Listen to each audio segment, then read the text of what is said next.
And welcome back into another live edition of the Patriots Beat Podcast here on the CLNS media channel. Pat's Pulpit, Brian Hines here, as always, with Alex Barth from 98.5 The Sports Hub. And we have finally reached the conclusion of the DeAndre Hopkins saga, which I am excited about. But what I am not excited about was that he decided to join the Tennessee Titans instead of the New England Patriots. And it's not technically official yet, but it's going to be a 2-year deal right around the $26 million range with incentives, about $3 million a year to bump it up to $32 million total over those 2 years. So we said pay him what it was worth to not let him leave the building. They didn't do that. And this was clearly about the money, and the Titans had the best offer, and they win the DeAndre Hopkins sweepstakes. Yeah, and I don't know so much that the Titans – I should have my microphone over here probably. I don't know so much that the Titans wanted Brian as much as the Patriots lost it. This was a – look, as I think ahead of things, I try to come up with takes ahead of time. What am I going to do if this happens? What am I going to do if that happens? And I was kind of prepared for a situation where Hopkins got something stupid, like call it like 2 years, $35 million, 2 years, $40 million from the Titans. And I was totally ready to come on here and say, you know what? Yep, that's too much money. I know I said I wanted him, but that's too much money. 2 years, $26 million is very doable. That's about what they paid Nelson Aguilar 2 years ago before the cap had gone up. That's significantly less than they paid Jonnu Smith to be a backup tight end 2 years ago before the cap had gone up. And we'll talk about a lot of different angles of this today, Brian, but I want to make this very clear because this was put out there from the beginning from reports. It's been hammered out since. It is what I heard behind the scenes, all of it. This is not, oh, he chose Ryan Tannehill over Mac Jones. Oh, he didn't want to play for Bill Belichick. Oh, he didn't want to deal with the taxes in New England, or, oh, athletes hate Boston because of it. No. He wanted the biggest payday. And that's where he ended up. He was always going to sign with the team that put the biggest number on the piece of paper. The Titans gave him $25 million, or what is it, $26 million, right? Mm-hmm. If the Ottawa Red Blacks or the Toronto Argonauts had offered him $27 million, he probably would have gone and played in Canada. And that's, I don't know about $1 million, but let's say $30 million. If the Montreal Alouettes offered DeAndre Hopkins $30 million, I think he would have gone and played in Canada. He was always going to go where there was the most money. And I think the Patriots knew that. I would be surprised if he or his team didn't make that clear to the Patriots during their visit. Yet they still came in with an offer under what the market dictated and said, take it or leave it. And you can't do that. And I'm generally against paying players for the sake of paying players and just signing guys because they're names and expecting them to plug a hole. DeAndre Hopkins was a guy they needed, a guy that would have made this football team better. This was not chasing a name. This was not a PR stunt. This was not any of that. This is somebody who would have made the football team better. He signed for a reasonable contract. The only criteria at stake was money. I know he had his list of 3 things that he wanted with the quarterback and the defense. My theory on that was always he's made up 3 things so he didn't come across as shallow as saying, I want the most money, which I think he had every right to say. It was a player who wanted the most money, who would have helped their team. The Patriots had twice as much financial flexibility as the team that ended up getting him. Yet they, according to Jeremy Fowler of ESPN, were not in the ballpark. It's not like they missed by $1 million. They missed by, and what ballpark means I've talked to some people who think ballpark means $2 million. I've talked to some people who think ballpark means $5 million. I also think that there's an element of how much was guaranteed versus how much was incentives. Maybe the overall money was close, but the guaranteed money was way off. Based on how the Patriots have historically done business, I would think that was at least part of the case, that they gave him a contract very heavy on incentives. And again, this was a guy who wanted to get paid. How much guaranteed money were you going to put on the table? And they just didn't do it. And I don't want to go down the whole Bill is cheap thing, and we're not going to do the cash spending conversation. 617-779-0985 if you want to talk about that. But there is a track record, specifically when it comes to wide receiver, of the Patriots not investing in the position in what has become a priority position in the modern NFL. And people will hear that and say, well, they won 6 Super Bowls without a true like X wide receiver one. Well, 3 of them were 20 years ago. I'll tell you this, Brian. I get this TV channel. I don't know where it came from. It just showed up in my TV package called Origin Sports. It's the greatest TV channel I've ever seen. It's literally just throwback college sports games of like notable players. So like I was watching one the other day and it was like, what was it? It was like Derrick Henry versus, I don't remember who was on Auburn. It was like Derrick, and they do them like that. Or there was one that was like Carmelo Anthony versus Tyler Hansbrough or something like that. Like, and so the other Sunday before the Hopkins signing, I'm watching, and they were showing the 1995 Cotton Bowl between USC and Texas Tech. And yes, USC had, and I'm going somewhere with this. Yes, USC had Keyshawn Johnson, who he was a beast in that game. By the way, Zach Thomas was on Texas Tech. But USC also had 2 really good running backs, and they were just running the crap out of the ball, and they sort of threw to Hopkins when they needed to, or threw to Johnson when they needed to. The point being, that was a different game. That was a different game. So if you're going to tell me the Patriots never won with an elite wide receiver, one, the first 3 they did, it was a completely different game. It was a different game than it is now. And then you're going to say, all right, well, 5 years ago, they won a Super Bowl without an elite wide receiver. Yes. And changes things. When you have what has happened since Robski left, Brian, they had the 2019, 2020 classes were some of the worst pass catching classes we've ever seen since Gronk left. To go back to the point at hand here, because I had to go on my Origin Sports tangent. To go back to the point at hand, since Rob Gronkowski left after the 2018 season and they lost their elite number 1 pass catcher, they have not invested in that role. They have not spent money on it. They have so that would be 19, 20, 21, 22 now, 5 drafts. In 5 drafts, they have used a premium pick on a pass catcher once. And that was Tyquan Thornton, 50th overall last year. So again, I'm not going to do the whole Bill is cheap, Kraft is cheap thing. That's a separate conversation that I think is maybe a little overblown. But it is very clear that Bill Belichick does not believe in investing in pass catchers, and he believes in a quantity over quality thing. And just, I'm going to get a bunch of number 2s and we're going to make it work. And that worked when you had Tom Brady. And more importantly, you had Rob Gronkowski. And in this case, Gronk is yes, Brady was better and Brady made it all work. But the idea was you still had that elite pass catcher. He wasn't why you had him, and they don't anymore. So that's what kills me about this. They don't want to invest in wide receivers. Fine. This was a chance to pay still below market for an elite wide receiver. You did need to pay some money they had. They wouldn't have needed to maneuver the cap or anything to get this deal done. And they gave him their price and they walked away. They basically took the approach of you need us more than we need you. And that was not the case here. So that doesn't mean that the season's doomed. Doesn't mean Mac Jones is doomed. We'll see what happens. We've talked about this before. I like the group they have. I think it's a good group. It's not a great group. It's a good group. But if they were really serious about supporting Mac Jones, and that's another, I'm burning through all my takes in this opening spiel. So we'll get back to some of this. But if they truly believed in supporting Mac Jones, if they truly believed in going for it this year, if Bill Belichick heeded what Robert Kraft said at the owners' meetings, making the playoffs is very important this season, then they would have made that signing. But they didn't. I think that we've talked about this at the tackle position. I think they believe in their coaching staff to elevate the players they have. Whether that works, we'll see. But I think that's their plan. They felt like they didn't need DeAndre Hopkins, and I don't see why they felt that way. For what he signed for, that was a doable contract for a player who would have made the team better. Yep.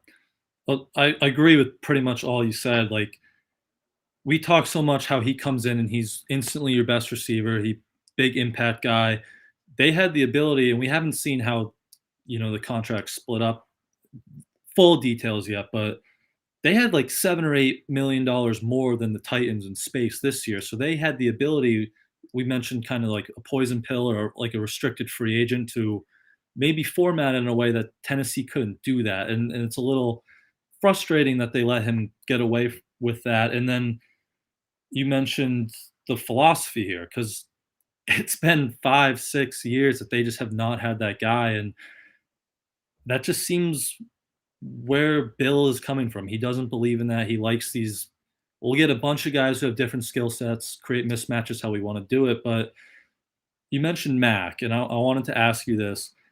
Do you think this has any indictment on Mac Jones? Because a lot of teams around the league, they get their quarterback, and then that number one big receiver is that last piece they bring in, right? Like Philly had Jalen Hurts, then they bring in A.J. Brown. Miami had Tua, then they bring in Tyreek Hill. Do you think they're looking at this? And I don't necessarily agree, because I think you bring in the talent to find out what your quarterback is or help your quarterback, even if you don't think he's the guy. But do you think Bill could be sitting there and saying, this isn't the piece that's going to win with Mac Jones at quarterback, so why are we going to go pay him? If he's thinking that, he's wrong. I don't think he's thinking that. I don't think this. I know people want to make this about Mac Jones, and there was a tweet going around that that Hopkins chose Tannehill over Mac.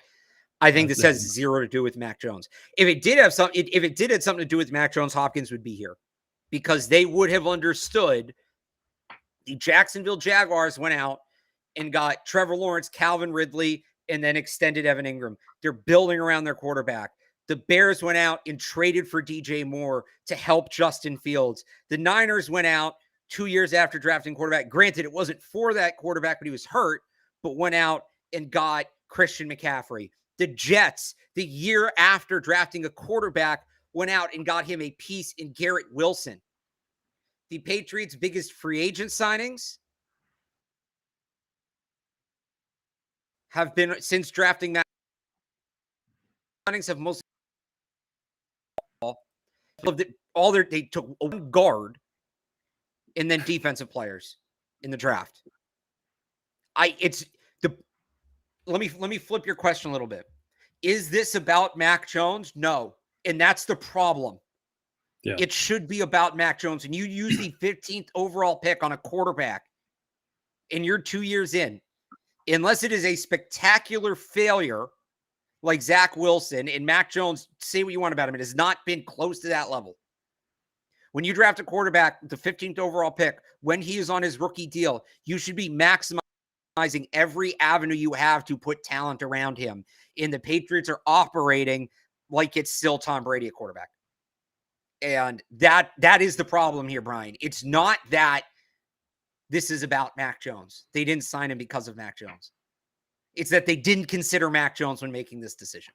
That's the issue. One of the issues, at least, a big issue, is that they won't put help around him, because this was a great chance to do it. So was trading for Jerry Jeudy. So was last year in the draft, Christian Watson. And I didn't like George Pickens, but one of those back end of the first round wide receivers, Sky Moore, they've had their chances to do it. And time again, they haven't done it. They've addressed, and it's not to say they didn't have other needs on the roster, but you look at where the league is trending. These wide receiver contracts are getting up there with quarterback contracts. There's a reason for that. You are seeing, we always talk about quarterbacks elevating receivers. The new trend is the other way around. Look in San Francisco, look in Minnesota. I mean, I think Jalen Hurts is pretty good, but look at Philly. Look, like, he went to the next level when they got A.J. Brown. Look at what's happening in Miami. A wide receiver can elevate a quarterback as much as a quarterback can elevate a wide receiver. We've learned this in the last 2 or 3 years. I'm not saying DeAndre Hopkins would have turned Mac Jones into an all-pro, but the goal in where he built, there's still bad blood from last year. That's wrong. That's just wrong on Bill's part, period. Win games. Get over it. You didn't get along. Tough. You're in the NFL. And I'd say the same to anybody on that roster. Players, coaches, anybody. Last year's a mess. Get over it. But, I think, Brian, I'm really glad you asked that question, because it's not about Mac Jones. It is not about Mac Jones right now in Foxborough, and that's the problem. because it should be, right? We talk about Right. these, I don't know, we can call them, take Mac's word, buckets, right? These quarterback buckets. You have like the quarterbacks, Right. the Patrick Mahomes who will elevate everyone, what we saw Brady do here for so long. And then you have the quarterbacks who you want to put pieces around to elevate, and that's where Mac kind of falls in. And they just haven't done it for years, as we've been saying, since he's been here.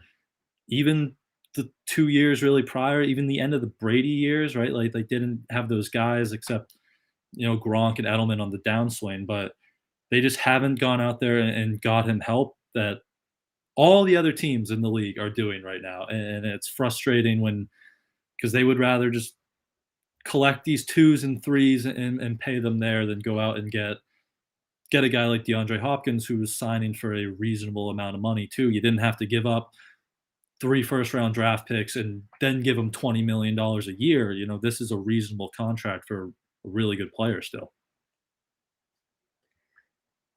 Yeah, I would agree with that. And yeah, I'm kind of just looking at the comments now. Can't compare 31-year-old wide receiver to these young wide receivers in prime. You can't, but he was on a 1,000-yard pace last year and he was healthy. He was still a really good player. He's still a wide receiver 1 in this league. This is a good question. Was the 2021 free agent class put help around Mac Jones? I don't think so. I still believe their plan was to have Cam Newton be the starter that year and Mac Jones develop behind him. And then circumstances changed in camp and with COVID stuff. I don't think when they drafted Mac Jones, the plan was for him to start week 1. I don't think that was the plan until about August. So I would say, I don't even know that the plan was to draft Mac Jones when they made all those signings in 2021. So I would say no. They also just needed bodies and talent that year, right? Like that roster was drained after that COVID year. Like they needed talent there. So I don't know if that was solely for Mac. Somebody asked what we are with the Patriots offered Hopkins. The only report out there right now from Jeremy Fowler of ESPN is that it wasn't in the ballpark of what the Titans offered. So you interpret ballpark how you will. To me, that's at least $2 million. That's multiple millions of dollars. I've heard people say it means as high as 5. I've heard some people say it's 2 to 3. So make of it what you will, but they weren't close. And that's ultimately the point here. They weren't close. Somebody asked how much of that $15 million they have left, it's actually $17 million now, will go unspent this season, will carry over. It's a percentage that carries over. I forget what percentage, but they need about 8 or 9 million to get through the season. So they could have signed Hopkins, extended Hunter Henry, which would have been a fine move at that point and been set. They wouldn't have been swimming in cap. I don't think they would have had a ton of carryover, but that shouldn't matter right now. It should be all about 2023. You have a quarterback who's 5th-year option you need to decide on. You have an owner who's saying it's very important you make the playoffs. When asked about the future of your job, carryover should mean nothing. They shouldn't even be saying the number 2024 down there right now, unless they're talking about week 16 and 17 of the upcoming season. It should be all about this year. I've seen this a lot today. Hawkins wasn't coming here at all. He just put himself out there because he thought the Chiefs or others would take him if he had no choice but to go to Tennessee. This isn't true. It was money. If the Patriots had offered DeAndre Hopkins the most money, he would be here. If you want to say he wasn't coming here because they were never going to offer him the most money, I guess you can say that. I thought there was a chance they might. I thought they would recognize the situation they were in. But if they had offered him the most money, he would be here right now. I fully believe that is true. And it's been more or less put out there. I don't think anybody said it explicitly, but in so many words, it's been put out there. If the Patriots number was bigger, he'd be a Patriot. Period. Full stop. No, not playing for Bill. No, not playing with Mac. No, not playing in the Northeast. No taxes. If the Patriots number was bigger, it really just came down to money, right? Which he deserves. Just go get as much money as possible at this point in his career. Some people asked about where the money goes now. I want to make sure we get back to that, but there were a couple other I saw here when I was scrolling that I want to get to. This one, someone told me to quit coping. Oh, no, not that one. He was coming to New England if they paid him the most money. This guy kept telling me to quit coping. There was another one. Was Bill hesitant due to practice and ball security? I think that was all overblown. Yeah. The whole he doesn't like to practice thing. Because this was a Bill O'Brien thing, I would bet. Like Bill O'Brien said, we need a receiver. I think it wasn't a DeAndre Hopkins thing. It was a Bill Belichick does not believe in investing in wide receivers thing, regardless if they practice or not, regardless of ball security or not. History tells us they don't invest at the position. They don't invest in the position. So I don't like, maybe that was a little bit of it, but no, it was not about practice. Yep. What else do we got here? This was the one I was curious about. If this person's still in the comments. Somebody told me to quit coping because the Patriots have never invested in wide receivers since Randy Moss. That's my point. They don't invest at receiver. Yes, it goes back before Gronk. But the reason I used 2019 as the cutoff is they didn't need to when they had Gronk because you had a guy in that. I mean, look, they should have in 17, 18. It was clear Gronk was not going to play a long career. So they should have invested and gotten ahead of it and all of that, which fair. And they took Nikhil in 19. And then they took Tyquan Thornton.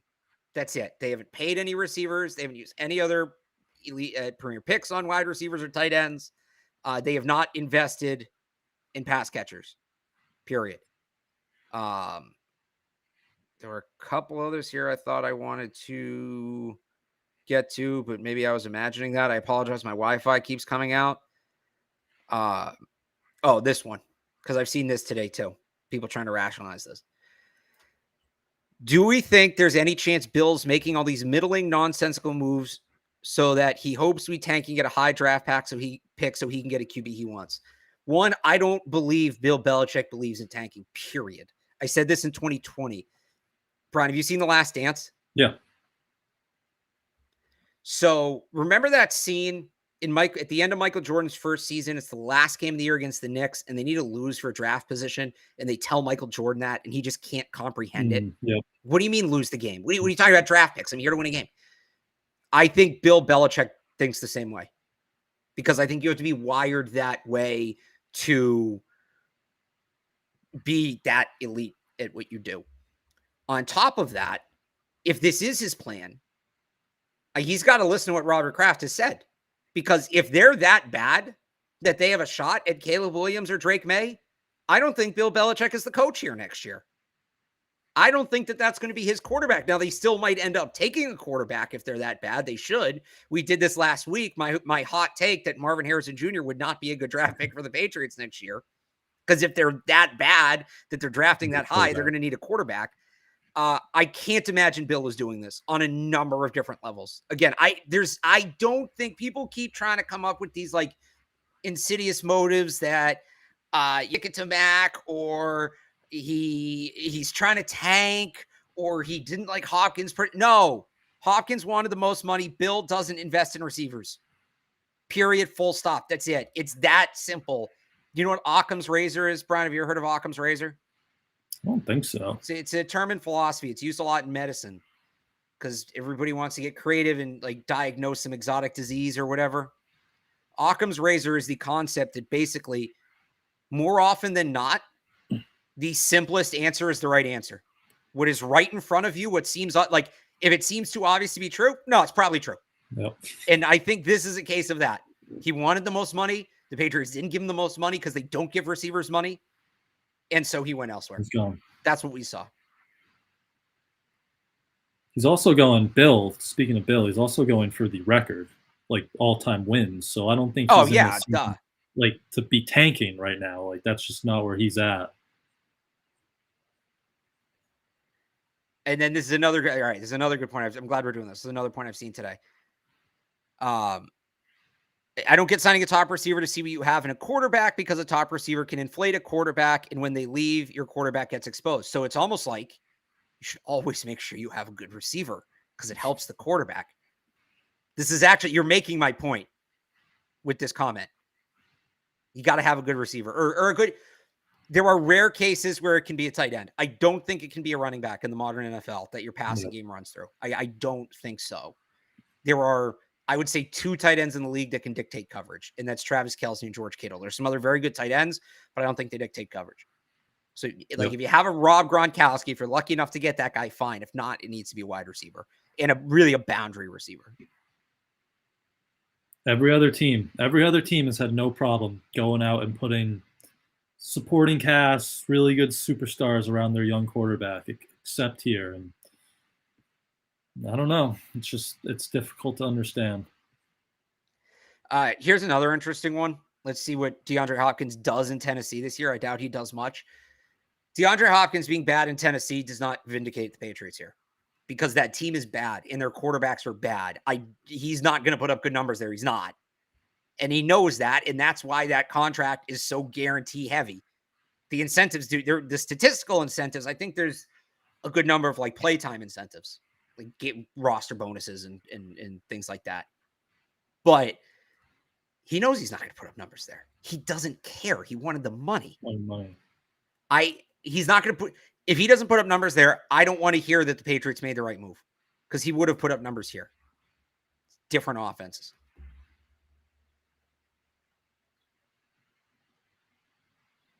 All right, I think I'm all caught up on the comments. Yeah, I was just scrolling through. There was one that we could transition into, but I can't find it. Well, I'll bring up this one. So that's not it. Is it this? We're clowns. The team that dominates the NFL is a dominant tight end. Patriots and Chiefs are proof of that. All right, so how about the Patriots not investing a draft pick at the tight end position between 2011 and 2020 at all? And then overdrafting two bad tight. Like, the point stands. They have not made the investment in getting this kind of player. Or sitting out this year in what was like a historically good tight end draft class. Right. They just didn't take one. So, and that's not entirely true. The Chiefs, for most of their run, also had Tyreek Hill, who's a better player than Travis Kelce is. The Eagles have some good tight ends, but that's A.J. Brown and Devontae Smith doing that. I know you all love the Bills. Dawson Knox is fine. That's Stephon Diggs. The Bengals haven't had a tight end their whole run. I mean, they have T. Higgins, who's basically a tight end, but big outside receiver. If you can line Gronk or you can line Travis Kelce up at the X, fine. But that's the kind of thing you need. All right. So where do you want to? Well, actually, let's hear from our friends at FanDuel, and then we'll hit the next step here after I find this. Where is it? There it is. Your first swing at betting MLB on FanDuel and get 10 times. That's 10 times your first bet amount of bonus bets and up to $200.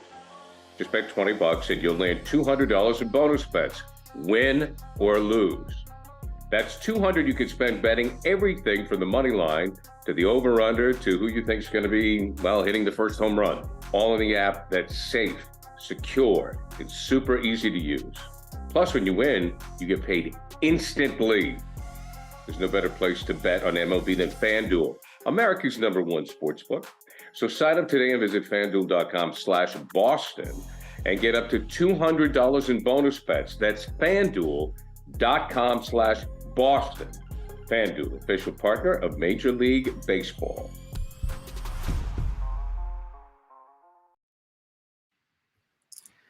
All right. So where do you want to go next here? You want to talk about what the Patriots do with the money now that they didn't get Hopkins, or should we talk about the wide receiver position without? Let's go, because someone asked about it.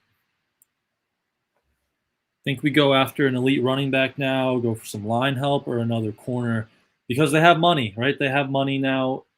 They're, again, you mentioned they need some wiggle room throughout the season. They still have to pay Christian Gonzalez and Keon White, which isn't going to be, a big chunk of change, but they have money to spend, and they are the odds-on favorite now for Dalvin Cook, which we've talked about a lot, because the running back market right now is chaos, because no one wants to pay a running back. Saquon, Tony Pollard, none of these guys got long-term deals by the deadline today. So the running back market's kind of in a weird spot. So is Dalvin Cook someone you would turn to now and throw some money at? I guess. Well, let me start here. They're done at wide receiver. This is the group. Yeah. I don't want, somebody asked about Travis Landry. Nope. Julio Jones, insanely washed. You want to call N'Keal Harry? Like, he's at the top. A lot of the wide receiver free agent lists. It's not a great group out there right now. Wide receivers out. Same for offensive line. as much as I would like them to get a tackle, and I'd said this, if there was like a tackle equivalent of DeAndre Hopkins, I'd be all over it. There's no tackles. There's just, as rough as the Patriots tackle situation is right now, there's nobody in free agency that's helping them. You could maybe add numbers, just add another body. Like I've talked about DJ Fluker, but that's going to be a near minimum contract. You're not expending a ton of money on that. So is it running back or corner? Yeah. Somebody in chat. Kenny Golladay? No one. They have Devontae Parker, who's just younger, not as banged up Kenny Golladay. No need for that. Running back or corner? Well, I've said this before. If Cook wants to come here for no money, I'll take him. But I don't think Dalvin Cook makes them that much better of a team, because with Hopkins, it was a clear upgrade. You're putting him on the field over either Tyquan Thornton or Kendrick Bourne, and you're adding him to the group you have. You're not doing that with Dalvin Cook. He's a running back. There's one running back on the field at a time, and I think he's a comparable player to Ramondre Stevenson at this point. So maybe, yes, you're taking something off Ramondre's plate, and that's good, and that does sort of help you, but that's not close to the impact Hopkins has. It's not. Corner, yeah, I wouldn't hate adding a corner. Now, that market isn't great either. Marcus Peters is the one guy that interests me. But I think the idea that, okay, who's next? No, Hopkins, who's next? This isn't April, where one free agent goes off the board and you have 5 more options. They're not going to get a guy who makes that impact or comes close to making that impact. I don't think Cook does. He makes them better in that they have a better, backup running back, whether it's Cook becoming the starter and Ramondre becoming the backup, or just Cook backing up Ramondre, but they're not both going to be on the field at the same time. Cook's not a guy, he's a good pass catcher, but he's not a guy who's going to dictate coverage. If they do that, they're committing to being a very run heavy team. They're committing to being a 30-35 carry a game team, which you're giving the defense no room for error at that point, no margin for error. Because if that's how you want to play, fine. There are some teams that have played that way and won a bit in recent years. The Titans have done it. The Ravens have done it. The Niners have done it with Jimmy G. The Bills did it in that first year they made the playoffs with Josh Allen before he took off. But 1, those teams didn't win a Super Bowl. And 2, there's no margin for error defensively. You fall behind multiple scores, that's it. So I guess Dalvin Cook's better than nothing, but at a certain point, I would just kind of sit on the money and see if somebody breaks loose at the end of camp, or if you can swing a trade and be able to absorb some money. Yeah, that's kind of where I'm at with that. Like, he's still a really good player, and I take him here, but how many snaps is he going to get on the field? Unless, Ramondre gets hurt, that's a completely different situation. But I do feel like they might need some low-end depth at the running back position just for the preseason. They do need a back. Because they only have 5 right now. And you're going to imagine you're not going to see Stevenson at all throughout the preseason. They're probably not going to push Montgomery that much. And then you just have Kevin Harris, Pierre Strong, and J.J. Taylor. You probably need another body there just to go through the preseason, so you're not running these guys into the ground, really.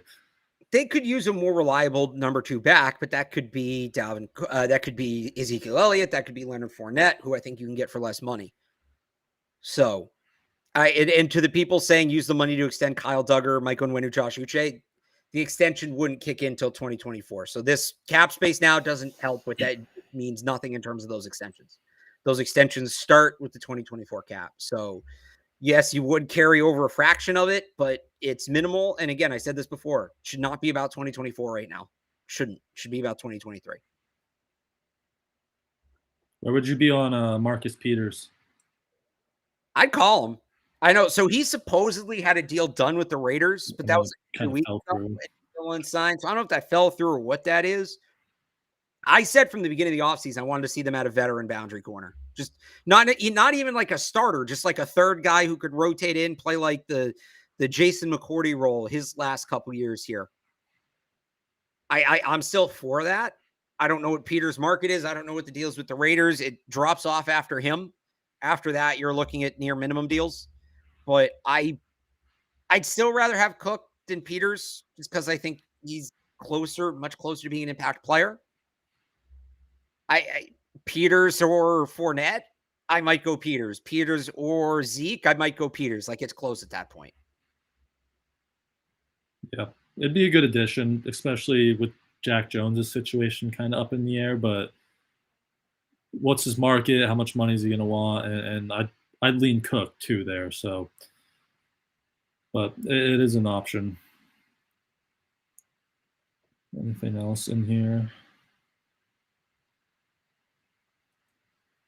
Yeah, I don't think that I don't. Dalvin Cook's not going to have the kind of impact that DeAndre Hopkins did, because in the modern game, and this is exactly the point you brought up earlier, this is why all these running backs, these very talented running backs, even guys who can catch passes like Saquon Barkley, this is why these guys can't get signed right now, because running backs can't make the same impact as receivers, because they get the ball so much, especially if you're throwing them the ball. They get the ball so much that they're just not healthy at the end of the year. And you see it impact their production. And it's what happened to Ramondre Stevenson last year. It's happened to guys like Ezekiel Elliott and Derrick Henry and Dalvin Cook. It's with Dalvin Cook, you're starting to border that point where you're just signing a guy with a big name to sign a guy with a big name. Yep. It's not totally that. That would be signing Kenny Golladay, Jarvis Landry, Julio Jones. But you're kind of getting there. So do you want to talk about the receivers on the team for a little bit of a change? Well, somebody did ask me who the best receivers available are, and I will, because I've been kind of humming and hawing around it. So here's the list of who's available according to Spot Track. Brian, you tell me if you're in or out. Kenny Golladay. No. Yeah, no, out. Julio Jones. Out. Byron Pringle. Out. Jarvis Landry. Out. N'Keal Harry. Out. Sammy Watkins. For week one in and then out. Just because he's a week one. He always that's right. He's like week one. Okay, so there we go. T.Y. Hilton. Out. Antonio Callaway. Out. So there you go. So the best we can do is Sammy Watkins in week one. In week one. Now, if we get to camp and Juju's still banged up and Tyquan's banged up, then you're maybe looking in that T.Y. Hilton or a flyer on Kenny Golladay, maybe, or if something happens to Parker. If it's Juju, and if that knee is still a problem, I think the guy you call is Jarvis Landry. You can plug him into that role. Mm-hmm. But this looks like what we're going with at the wide receiver position, right? You have Devontae Parker at the X. Juju's going to be in the slot if he's healthy. And then we have that battle that we've kind of talked about at that third receiver, the Z spot with Tyquan Thornton and Kendrick Bourne. They're going to be here. Bourne might have been a roster cut if they got Hopkins, it might have looked like, but he's here and he's going to get on the field. It's going to be either him or Tyquan Thornton in that role, and then we'll see if one of these rookies or the undrafted kids can snag that fifth spot, or if they have to keep a six, if someone like Kayshon Boutte makes a real push in camp. But this is what they're rolling with for now, it looks like. Yeah, this is the group, and you now have a ton. So I think, and I was on Zolak and Bertrand earlier today, and Zoe made this point, and it's a really good point. The pressure on everybody on the offensive side of the ball is now elevated. Mm-hmm. And that goes from Bill O'Brien to Mac Jones. But the guy that all eyes are on is Tyquan Thornton, because we've talked a lot, Brian, about that coverage dictating Tuesday morning player. And if you get 2019 Devontae Parker, he's that guy. But that was 4 years ago. He hasn't come close since. By nature of playing in the slot, Juju's probably not that guy. There's also some, you wonder about his injuries. So it's Tyquan Thornton or Kendrick Bourne. And I went through before the Patriots investments at wide receiver since Rob Gronkowski retired. And it's N'Keal Harry, who's obviously no longer here, Tyquan Thornton, end of list. You took Tyquan Thornton 50th overall last year. You take a guy that high, the idea is he's going to be your number one wide receiver. And they need him to recognize that right now. There is no easing in period. There is no adjustment period. He's got to be the guy that is going to stretch the field, keep the safeties honest, keep things open in the underneath and in the intermediate. So Juju Smith-Schuster and Hunter Henry can operate in that part of the field. And I mean, there's a lot of pressure on the coaching staff as well. Bill O'Brien, Troy Brown, Ross Douglas, to get him ready for that. And he has to be healthy for that. He wasn't healthy this spring. But this is what they've done. They are now in a spot, and we sort of knew this was coming. We've talked about this. They need that Z spot to pop for this offense to truly work. Like, they'll be fine. Again, I don't think they're going to be as bad as they were last year. They'll be better than that. They should be a top half offense in the league, unless the tackle situation is worse than we could possibly imagine. They should be a top half offense in the league. But for them to really, if they want to flirt with top 10, and the number we keep giving is they were the number 7 offense in 2021 with Josh McDaniels, with worse receivers than they have now. And we can run through that one in a second here, Brian. If they want to get to that point, that Z spot has to produce. That Z spot has to be a 50, 60 catch, 800 plus yard spot. Whether that's coming from Tyquan Thornton, whether that's coming from Kendrick Bourne, whether it's a combination, it has to happen. Everybody knows where I'm at with that. I think Kendrick Bourne might be the most underrated player in the league. I think that he has serious potential if used correctly, especially in a Bill O'Brien offense. I think he's a great fit for what Bill O'Brien wants his receivers to do.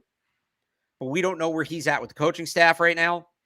And the reality is, I think there's going to be some deference to Tyquan Thornton because they did just use the 50th overall pick on him. The question we are asking right now about who is going to open things up for everybody else at receiver. Hopefully, I mean, it should have been the thought process when they drafted Tyquan Thornton that he was going to be the answer to that question. And now it's not can he be, it's he needs to be. Period, full stop. Like, and certainly give KB a shot. But I think that he's in a contract year. He's here for 1 year. That's it. Because if he's bad, they're going to let him. If he doesn't produce, they're going to let him go because they clearly don't like him. And if he's good, how many times do I have to say this today? They don't pay wide receivers. He's going to be gone. So Tyquan Thornton, you still have for 3 more years. I think that it's in the team's best interest that he breaks out this year. Yeah. I'm a big fan of Bourne, obviously. What he did his first year here was really, really underrated, really, like, statistic, analytically wise. He's one of the top weapons in all of football. So I still think last year was a little bit more maybe Patricia's doghouse more than Bill, because if Bill really didn't like him, he had more than enough chances to get rid of him at this point. True. Right? Like that's kind of where I'm at there. So hopefully, that's a good point. With O'Brien, he's back kind of in the mix here and has a stable role. And Tyquan, they need the speed. They just need the speed, because if you're living in that 12 with Hunter, Henry, and Mike Gesicki, Devontae Parker at the X, like, those are these bigger possession type of guys. They're going to be working the middle of the field. You need someone to open things up in that area. And Tyquan, you would hope it is that guy, as, the deep threat and with his speed. And get him on some end arounds you saw last year. Get him the ball in his hand on these trick plays. And so hopefully Bill O'Brien can get both of those guys going and really open this up. I will say this because we've been very negative about the receivers today, and I don't think unfairly, but we have. But if you want to end on a positive note, I did bring this up that 2021 Mac Jones rookie year with Josh McDaniels, they were a top 10 offense in the league. You tell me, Brian, Nelson Aguilar, or I'm trying to think how I want to do these parallels. Okay, Nelson Aguilar or Devontae Parker? Who are you taking? Parker. N'Keal Harry or Tyquan Thornton? Tyquan. Jacoby Myers or Juju Smith-Schuster? Juju. Gunnar Olszewski or Demario Douglas / Kayshon Boutte / Ed Lee / Trey Nixon? The rookies. Jonnu Smith or Mike Gesicki? Gesicki. So we just went down the board. If you want to make an argument for Jacoby over Juju, that's fair. That's closest fair. one. That one's kind of a coin flip. I think for what this team is, they need Juju's yak. Yeah. I actually think Jacoby's a slightly better player, but the fit kind of negates that here. But it's a better group. It's a better group than it was 2 years ago when they went to the playoffs. So there is at least that. It's just what happened when they got to the playoffs. They got their doors blown off. They couldn't score, and they struggled late in the year. So having that extra piece in Hopkins, I think would have helped. But their group is fine. It's good. It's not great. It's good. Yep. I don't think it's bad. Like, you want to hear bad? Hang on. Well, now we'll do this. You want to do bad, Brian? N'Keal Harry or Devontae Parker? Parker. Damiere Byrd or Tyquan Thornton? Tyquan. Jacoby Myers or Juju Smith-Schuster? Toss up, but we'll go Juju for now. Yeah. Kendrick Bourne or Dante Moncrief? I'll take Kendrick Bourne. You forgot Dante Moncrief was on the Patriots for a second. I did for a second. That was a throwback right there. And Hunter Henry and Mike Gesicki or Devin Asiasi and Dalton Keith? Yeah, I'll take this year's group there. That 2020 group was bad. The 2021 group was fine. It was fine. It wasn't great. It was fine. This year's group is good. So maybe if things keep trending in this direction, next year they're great. The question is next year too late? And I think it, in theory, would be. I think, they're good right now, and they could become, if you get Bourne and Tyquan at their best, like, it's going to be a really good group. But it could also, level the other way with some of these injuries, or if Tyquan doesn't progress. So they're balancing kind of a dangerous line right now. Again, I like the group, but we'll see how things kind of fall out throughout camp and as we get into the regular season. To be fair, this is a good point. I did like Damiere Byrd. I still do like Damiere Byrd. I feel bad we pick on him because he's kind of the poster child of that 2020 receiving core. Damiere Byrd's a fine player. I actually think he's kind of underrated, but he shouldn't be anywhere near your wide receiver one. He's like a good, change of pace receiver, like fourth receiver when you play a team that's kind of slow in the secondary. Hey, we're going to throw you out there and you're going to run by him. Like, capable player. You add him to this group as like an extra guy. Tyquan Thornton insurance, stash him on the practice squad would be a great fit. But I like Damiere Byrd, but he should not have been the first name I read there when going through the wide receiver group. So I think this is interesting too. We can close with this here, Brian. Liz, did you have any other thoughts on this? No, that's pretty much it. So this was the start of Madden ratings week. So they rolled the ratings out throughout the week. Today was wide receivers and safeties. And I know people roll their eyes. Madden, the ratings always suck. Like, we're not going to sit here and geek out over the Madden ratings, but I do think as a practical point, why do you care what a video game thinks? It's subjective. As a practical point, I think it is interesting to see the national outlook on the team. We're so hyper-focused here. We don't really know how it can be tough to get a grasp on how nationally the team is viewed. So that being said, here's what the Patriots ratings were at wide receiver. We can do safety after, but here's what they were at wide receiver. The Patriots' highest rated wide receiver in Madden 24 is Juju Smith-Schuster at an 82, followed by Devontae Parker at an 80. Kendrick Bourne's a 78. Tyquan is a 70. Demario Douglas is 67. Kayshon Boutte and Trey Nixon are 66. And UDFAs don't get in the game till later, so no Malik Cunningham, no Edley. But and I am normally the first one to rip Madden ratings. I was ready to tear into them for having Kendrick Bourne too low because I thought he was going to get like a 70, 71. That's about right. It's about right. 80 to 80, low 80s overall. Juju, Devontae Parker, that's a solid number 2 receiver. Kendrick Bourne kind of right in the mix there. They had to knock him because he didn't really play much last year. I get that. They didn't knock him too much, which is fair. And then, Tyquan Thornton, 70. Like, we don't really know what he's going to be.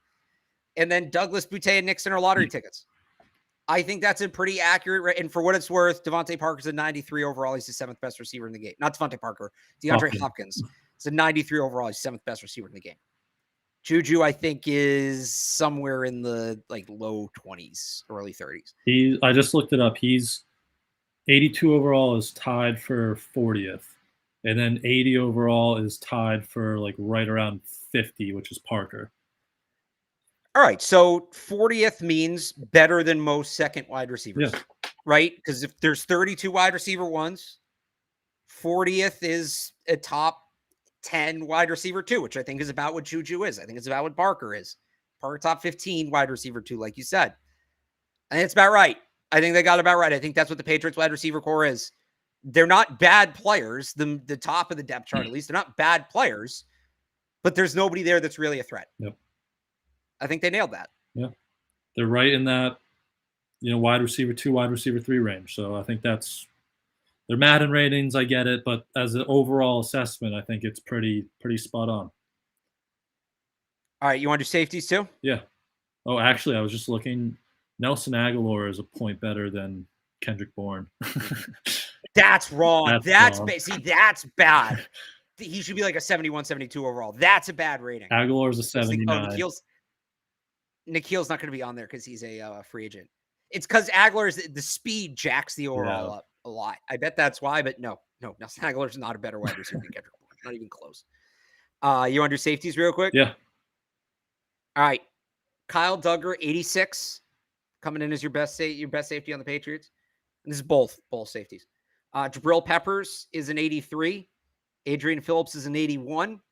You go down, Cody Davis is a 68. Joshua Bledsoe's a 65. Brad Hawkins, 63. Brendan Schooler, 62.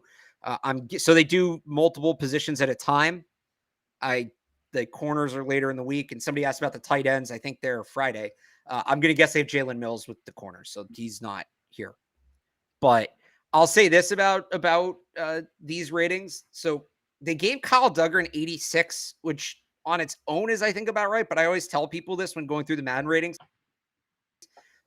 They do the relative to position. They don't rate each player individually. They make sure.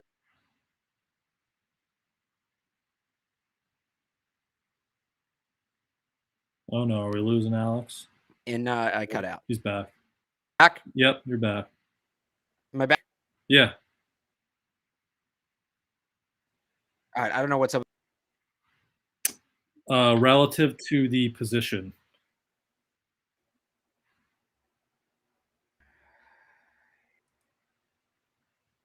You're Am I here back? now. Okay. Where'd you lose me? I can't hear you, but you're good. Yeah, you're good. Where'd you lose me? They do the ratings like relative. They do them like relative to the position. Yeah. So 90's elite, like 90 and above. There's a big jump from 89 to 90 rated players. I feel like Kyle Duggar entering the year, and this can change. Entering the year is like a high 80s player. So I might have gone a little higher, 87, 88, but like 86 feels fine.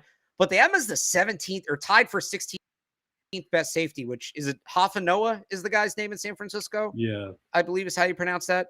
You know what I'm talking about? Yep. So, like, I think the ratings right for. I think they just overrated every safety. I think all the safeties overalls are jacked up too much.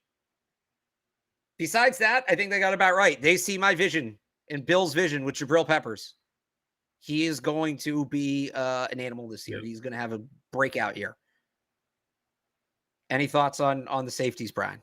So Duggar, on the website, they rank it strong safety and free safety. So he's the 6th best strong safety behind Jamal Adams, which is a little questionable, but okay. Who else is he behind? So it's Derwin James 1, Harrison Smith 2, Jordan Poyer 3, Budda Baker 4, Jamal Adams 5, Kyle Duggar 6. You know what? Outside of the Adams one, that's about right. I mean, they also have Harrison Smith too high because he's just old. Like I'm surprised he's that not high. A 90 he's gonna fall off. That's about right. They could maybe have him 5th, but that's actually okay. So there's just a lot of good free safeties. Maybe I didn't look at it that way. That was the right way to look at it. Phillips is 17th strong safety, so an above average. That's a little low. But Peppers isn't on here, so maybe he's a free safety, which would kind of be weird. But I think they have it. Yeah, they're weird with the Patriots safeties because they don't play strong and free. It's the same thing how they used to have Teddy Bruschi as an outside linebacker. Like the Madden depth chart doesn't work with the Patriots, but so they're high on the Patriots safeties, which they should be. But I think they got the wide receivers right. Yeah. And then the other question is, so Kyle Duggar is an 86. Does he end up being a top 5 highest rated player on the Patriots? Yeah, I would absolutely say so. I think he's going to be. It's going to be him, Mondre, Judon, Onwenu, and then maybe Bentley. Bentley was up there. Bentley finished last year. I'd say Uche, but there's just so many good edge rushers. I don't know how that will affect him. Yeah. But we'll see. All right, but I want to do that. We can do that the second show this week too. There'll be more positions. So. Yep. All right. So, any other last thoughts on the receivers? Anything else before we hop off here? I'm sure there will be. We'll get to those on the second show this week. That was the gut reaction, kind of. Gut reaction. All right. So that'll do it from us here today. We'll be back Wednesday, I believe, but just in case, make sure you subscribe to the Patriots Press Pass channel. Turn the notifications on so you do know when we go live. Until then, go follow Alex on Twitter at RealAlexBarth. Go read all his work over at 985thesportshub.com. Follow me on Twitter at IamBrianHines. Go read my stuff over at patspulpit.com. And thank you all, as always, for tuning in, and we will see you sometime this week.